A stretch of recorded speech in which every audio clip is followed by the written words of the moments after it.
Bom dia, Carla. Tudo bem? Tudo bem, e com você? Tudo maravilha. Ô, Vaninho, se a Semana quinta... começa fria, eu Então, tô gripado. então tá bom Beleza. demais. Aí hoje tem que trocar o café por um chá de alho. E a bafeta Ah, vai não, mas daí pegar. você fica sozinho, faz home office o dia inteiro, ou pelo menos a semana Aí, toda. isso mesmo. Como vai, Vaninho? Você tá começando a semana animado para esse mercado? Tem relatório do USDA, tem Donald Trump e Xi Jinping conversando em Londres, foram tomar um chazinho londrino. Agora, tem prêmios também muito voláteis e chamaram a sua atenção, inclusive, nos últimos dias, né? É isso aí. Os prêmios da safra velha, o julho, embarque julho e agosto, estão mais voláteis do que Chicago, tá bom? Então, tivemos uma máxima lá em março. E depois uma forte queda de uns 40, 50 centavos, e agora voltando 30 centavos, 35 centavos nas últimas 2 semanas, voltando a subir. Oscilou muito mais do que a Bolsa de Chicago, que tem aí uma oscilação bem michuruquinha, 20 centavos entre máxima e mínima dessas últimas semanas. Vaninho, o que motiva essa volatilidade e por que mais intensa do que para a Bolsa de Chicago? Que movimentos estão direcionando essa volatilidade dos prêmios? Bom, isso aí vamos dizer assim, a nova normal do mercado. O Brasil, como é o mais importante, e o programa mais longo de exportação de soja. Então, nós vamos vivendo diversos cenários. E aí os prêmios vão oscilando conforme os cenários vão mudando. Lá no começo, lembrando, antes da safra, tivemos uma queda nos prêmios, depois eles começaram a voltar, subir forte, no meio da safra. Lembrando que daí tivemos esse aperto logístico, short squeeze logístico. Nós tínhamos barcos já vendidos em janeiro, fevereiro, que não tinha soja ainda no sistema, não tinha soja colhida disponível nos portos. E aí foi aquela correria. Me dá sua soja aí que eu preciso, porque eu tenho meu navio para embarcar final de janeiro ou começo de fevereiro, e assim foi. Depois, o mercado continuou subindo com essas questões de China e Estados Unidos, aí tivemos as tarifas recíprocas. Aí Chicago subiu, aí o prêmio subiu mais. E aí veio o Farmer Selling, que foi ali em abril, foi parrudão, e aí o prêmio caiu, como esperado. Maio, o Farmer Selling foi abaixo do ano passado, e junho está devagar também, tá bom? Então, vivemos oscilações que têm a ver com a logística, tem a ver com Chicago, que caiu, agora voltou a subir. E o mais importante de tudo é o fluxo de venda. Quer dizer, o produtor decide vender ou não. Aí nós temos os reflexos. Vanin, a tendência é de que isso continue, principalmente para o mês de junho. Quais são suas expectativas?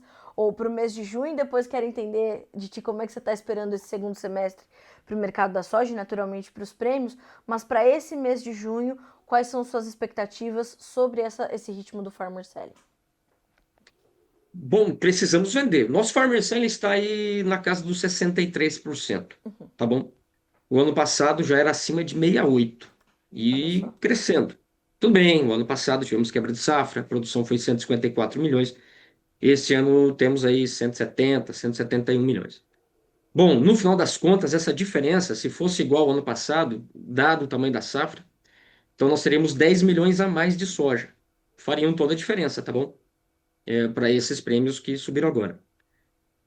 O que que é importante daqui para frente? Claro, tem bastante soja ainda para vender, o milho atrasou a, a colheita, está aí no comecinho.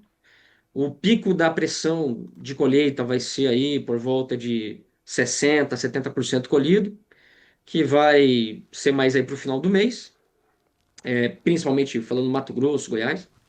Aqui para baixo, Pomba, tá frio, chovendo, o clima um pouco mais firme agora até sexta-feira, daí vem chuvarada, clima frio, pega o MS, São Paulo e Paraná. Quer dizer, aqui a colheita vai ser bem, bem lentinha, o que ajuda, porque daí não gera essa pressão logística de frete, de armazenagem, tudo isso.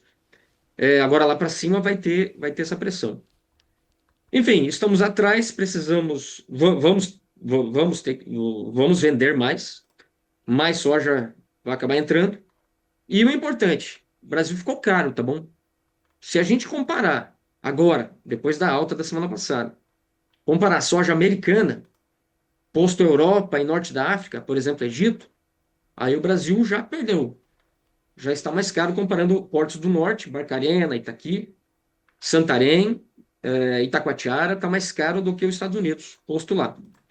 Se compararmos o Golfo com o Brasil, setembro, sem tarifa para a China, aí os Estados Unidos também ficou mais barato.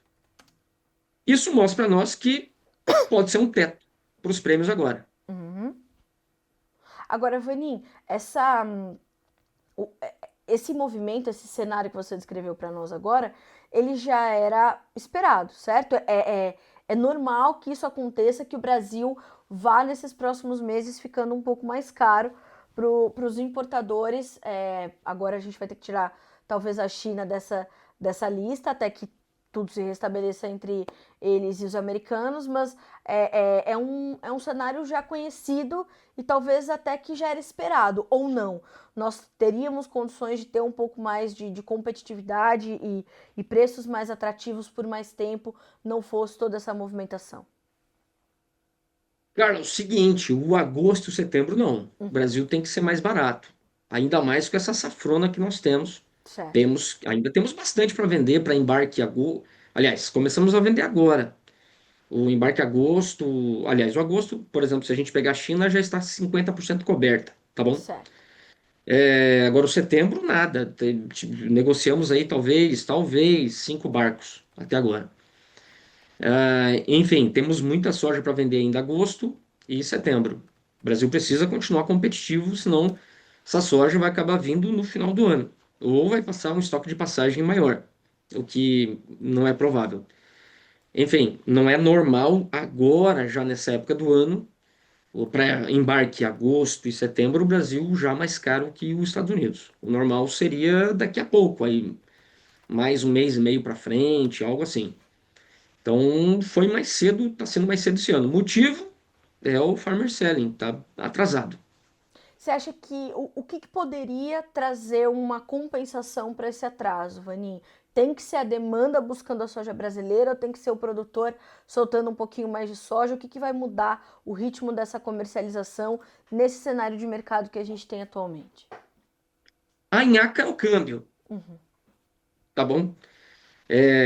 Não tem a ver com o Brasil. Estamos aí com indicadores piorando, ruins pra caramba, toda a incerteza que tem pela frente. De superávit primário, vamos a déficit, e assim vai. Enfim, não tem nada a ver com o Brasil, tem a ver com o dólar lá fora. E isso não deve passar. Temos aí o BBB do Trump, que, enfim, tem que ser votado julho, agosto, uhum, tumulto total. Quer dizer, o câmbio tem tirado, vamos dizer assim, a vontade do produtor vender, tem encarecido a logística brasileira, porque em dólar, conforme o câmbio cai, a logística vai ficando mais cara, e aí o custo de originação fica mais caro também, e o exportador está tentando repassar esse custo mais caro para o importador, principalmente China. Tá bom? Então o câmbio eu diria assim, o motivo principal do farmer selling não estar tão parrudo. Vou dar certo. um exemplo. No começo de abril, quando nós tivemos aquele pico do câmbio, vamos lembrar, chegou a bater o spot, chegou a bater 6,10. Uhum, E aí foram as 2 melhores semanas até agora, totalmente. Então, realmente, o câmbio tem o seu papel aí. E o que poderia trazer o produtor seria, por exemplo, Chicago. De repente, Chicago mais alto, aí seria mais pressão para o prêmio ainda.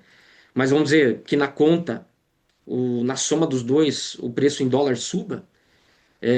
Temos contas ainda para que o produtor precisa em agosto, tem contas em dólar, que daí se Chicago subir é bom. E quer dizer, alguma coisa aí, ou via câmbio, ou via Chicago, porque o prêmio já subiu. Seria atrair o produtor brasileiro. Se nada disso acontecer, aí é pela dor. É assim, não tenho espaço para segurar todo o milho e toda a soja que eu ainda tenho. tem conta para pagar, não vale a pena pegar dinheiro emprestado e carregar soja, daí vem pela dor. Enfim, mas temos isso aí. Eu acredito que pode vir via Chicago, tá? O que poderia acontecer para Chicago dar melhores chances de preços, Vanin? Talvez o relatório desta semana, mas mais do que esse, o relatório do final desse mês com os dados de área? Vamos por etapas. O seguinte, tem hoje o pagodinho aí, pagodinho super, que é o encontro, segundo encontro das equipes China e Estados Unidos, tá bom? Certo. Hoje, durante o final de semana, a China já liberou exportações de terras raras. Para quem não estudou aí, igual eu, e a Carla, tá bom? A tabela periódica, fica ali aqueles elementozinhos ali do meio. Eu nem estudei também, por isso que eu estou aqui papagaiando, tá bom? Enfim, são terras raras que utilizamos aí desde para produção de celulares, satélites, drones, mísseis e tudo mais. Enfim, China, não sei se é a maior reserva, mas é o maior minerador dessa coisa toda. E ela trancou, tá bom? Especialmente para os Estados Unidos. E agora no final de semana, e fazia parte, é o que parece, fazia parte lá daquele primeiro encontro, 3 semanas atrás, lá em Genebra, que a China, o papel da China seria assim: libera aí o pagodinho da terra rara, e aí nós vamos tirando tarifas. E eu acho que aí os Estados Unidos baixou tarifa, já esperando essas exportações. Não aconteceu. Aí o Trump veio falando, bababá, essa coisa toda. E agora, no final de semana, aliás, na quinta-feira, o ministro do Comércio falou assim: não, estamos aqui estudando licenças especiais. E no final de semana, depois da ligação com o Trump, Xi Jinping, que foi na quinta, então no final de semana liberou para 4 montadoras americanas. Deve ser né, a GM, a Ford, sei lá quem mais. Sim. Liberou para 4 montadoras americanas licenças especiais de terras raras. Quer dizer, tudo tá andando. Agora, suave na nave. Até então. E então vamos ter esse encontro agora. O que pode sair daí? E eu acho que vai sair. Compras. Acredito que vão começar a sair compras de soja americana por parte das estatais chinesas. Uhum. No ano passado foi exatamente agora que começou, a partir de junho. Durante junho, julho, agosto, no ano passado, a China comprou 95 barcos nos Estados Unidos. No ano passado, quando ainda estávamos na corrida, na pré-corrida eleitoral, tá bom? Sim. Trump estava mal nas pesquisas, a Kamala Harris, a cabeluda, estava indo bem. Enfim, pode ter a ver um pouco com essa questão da China mais ativa no ano passado. Agora, nesse ano, os Estados Unidos só vendeu 1 milhão de toneladas. Tá igual ano passado, tá? O que é devagar. Mas pode chegar a 15 milhões ou até mais, dependendo do que sair hoje e nas próximas semanas. Eu acredito que deve sair aí um total de 15 a 20 milhões durante os próximos meses de compras da China nos Estados Unidos, que é o que ela precisa para chegar até a nossa safra lá em fevereiro. Você, inclusive, tem falado bastante sobre isso, tem destacado a importância de se entender o tamanho do programa de exportação dos americanos, né, Vanin? Para Ah, o entendimento do preço e o andamento do mercado, eu digo. exatamente. Os Estados Unidos, ponto principal, os Estados Unidos não precisa vender muito, diferente lá da Primeira Guerra Comercial. Quando nós conversamos algumas vezes, né, Carlos? Sim. Que assim, o erro de algumas análises era assim, comparando ao aquele período, não tem nada a ver, nada a ver. Naqueles 2 anos, duas coisas bem diferentes. Primeiro, o programa de exportação americano era grandão, 58 milhões, aí ele caiu para 46. Pô, olha a queda. E depois o esmagamento americano, em relação agora, era 12 milhões menor. Então, realmente, nós temos os Estados Unidos passou a depender, e a produção é a mesma. Se você pegar lá atrás 120 milhões, aí veio caindo, oscilando, papapá. Esse ano 118, só que claramente vai ser menor por causa do clima. Não vai chegar a produtividade que o USDA está dizendo aí. Então, vamos imaginar 112, é possível. E com um esmagamento maior, e não precisa vender muito na exportação. Se a China comprar 15, 20, já, esse ano já embarcou 23 e pouco, essa temporada agora. Então, realmente, o risco de alta para Chicago, dadas as coisas todas, é interessante, interessante.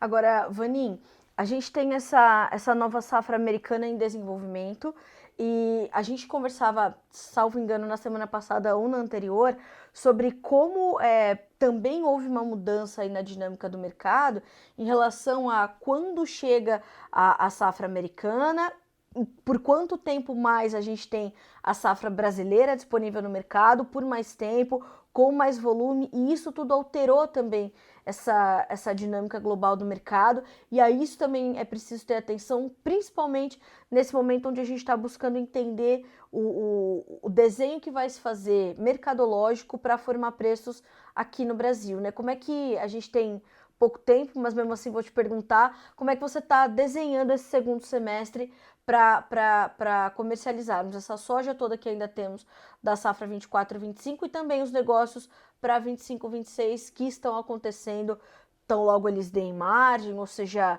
interessante para o produtor, enfim, como é que você está enxergando esse segundo semestre? Pues, pergunta longa, hein? Meu Deus. Lógico, você começou a dar entrevista Não, aqui e, ontem, por e ainda acaso? você me fala que eu tenho pouco tempo. Mas tá bom, vai. Puf. Seguinte, 25, 26, super importante. Se Chicago vem, vamos dizer, começa a se construir um programa americano de exportação, já desde agora, com uma velocidade boa de negócios. Soja americana mais barata do que a brasileira, como acabei de comentar, para embarque em setembro, outubro. Em novembro, provavelmente vai continuar assim. Depende do produtor brasileiro em vender mais barato. Enfim, então nós temos o cenário armado e agora esse encontro e tudo mais. Quer dizer, se vai vendendo num ritmo bom e o clima americano, enfim, horas bom, horas ruim, muito úmido aqui, pouca chuva lá, não sei das quantas, essa coisa toda. Então nós vamos construindo um cenário para Chicago para testar níveis mais altos. Sim, Como que fica a nossa safra que vem? Pomba, temos um aumento de área, não vamos esquecer disso, tá bom? E aí nós vamos, de largada, já falar em 175 milhões de toneladas, número do USDA, inclusive. É daí para cima.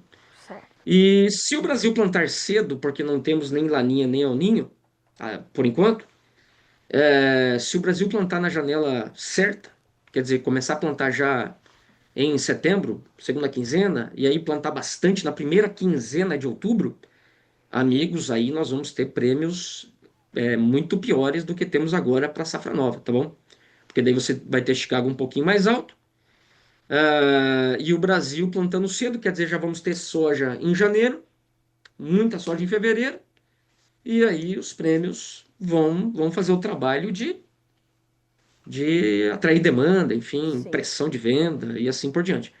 Então, realmente, muito atenção aos prêmios da safra nova, com essa dinâmica de para onde que vai Chicago e principalmente janela de plantio Brasil. Viu como você sabe fazer assim, ó, em um cravado, hein? Cravado, hein, amigo? Oi? Cravado. Fecha o cinto. Cara, o meu tamanho é 1 metro e nem 1,70, nem 1,70. Tem que ser curto e grosso. Escuta, a gente tem aqui uma concentração de conhecimento em você e em mim. 1,52. Você pensa o quê? É uma concentração de conhecimento. Perfeito. Não. Juntos não chegamos nem a 2,20 m. Excelente. Vani, muito obrigada, viu, meu amigo? Te agradeço Ah, pela e não companhia. esqueçam, é quarta-feira o É, Pagodinho do USDA. é quarta-feira o pagodinho do USDA e sexta-feira o nosso pagodinho. A gente tá esperando o pessoal também. Show, show de bola. Então, 5 para 1, Isso, live do USDA lá no Instagram da Agriinvest, da Agriinvest. E sexta-feira, vamos às 11, não é isso? isso Da mesmo. manhã, Isso mesmo. vamos fazer uma live falando da comercialização do milho safrinha junto com o Rafael, produtor lá de Goiás, Mato Grosso. É isso Super mesmo. legal. Vai Vamos ser ouvir bom. dele. Como é que tá indo? É isso mesmo, vai ser muito bom. Vanim, obrigada, meu amigo. Uma ótima semana pra você, bom trabalho. E a gente continua a se falar. Até a próxima, até semana que vem. A gente vai se falando durante a semana também. Obrigada, Vanim. Beleza, bom dia a todos, boa Bom semana. dia, Tchau. obrigada. Tchau.